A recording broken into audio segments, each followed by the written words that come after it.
We learn everything when we're babies and children through playing. So I think if you show kids, listen, you can do this, it's just noise that we're gradually shaping down into being something beautiful. It's easy. There's no problem with that. Film composer and performing artist Philip Shepard is on a mission to show children they can be musical. His new game, Compose Yourself, enables young people with no prior musical education to experience the joy of composing on their own.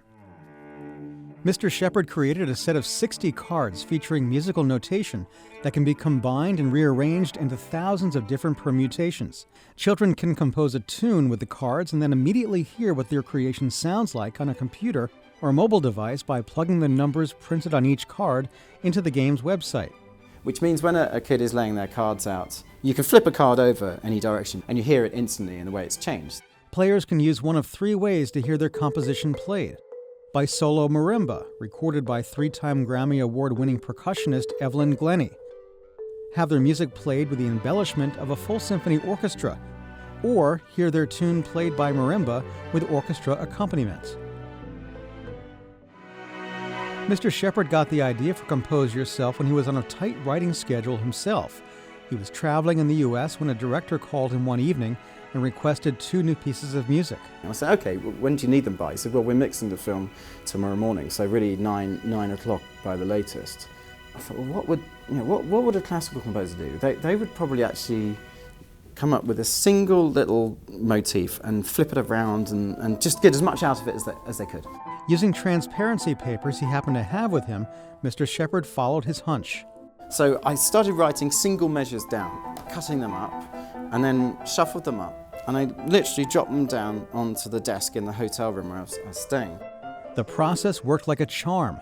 When Mr. Shepard delivered the music the next morning, the director was more than pleased. And he rang me the next morning. He said, yeah, Philip, we need to talk about the music you've just written for the film. He said, what's happened? I said, well, what are you talking about? He said, well, your style has changed. It's so much better. It turns out Mr. Shepard's approach mimicked some of the tricks of the trade that classical-era composers commonly used. The composers that we know very well from the classical period, so people like Haydn and Mozart, Beethoven, were not averse to kind of gamifying their creative process. In fact, one 18th century composer named Johann Philipp Kernberger created a dice game that could generate an almost endless number of minuets and waltzes by attaching short measure values to different dice combinations. It's so obvious as a sort of construction kit, as an idea, and that's really what we found with this game, this Compose Yourself game. But it is very much in a classical tradition of actually maximising the amount of musical material we can get from one single little block. It's what Bach did in every single fugue he wrote.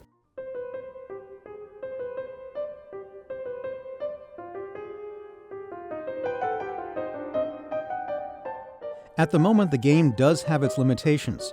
Children can't create their own rhythms or experiment with styles outside of classical music. But Mr. Shepard sees future versions of Compose Yourself extending into other genres and becoming a resource for parents too. So at the moment it's in a set tempo.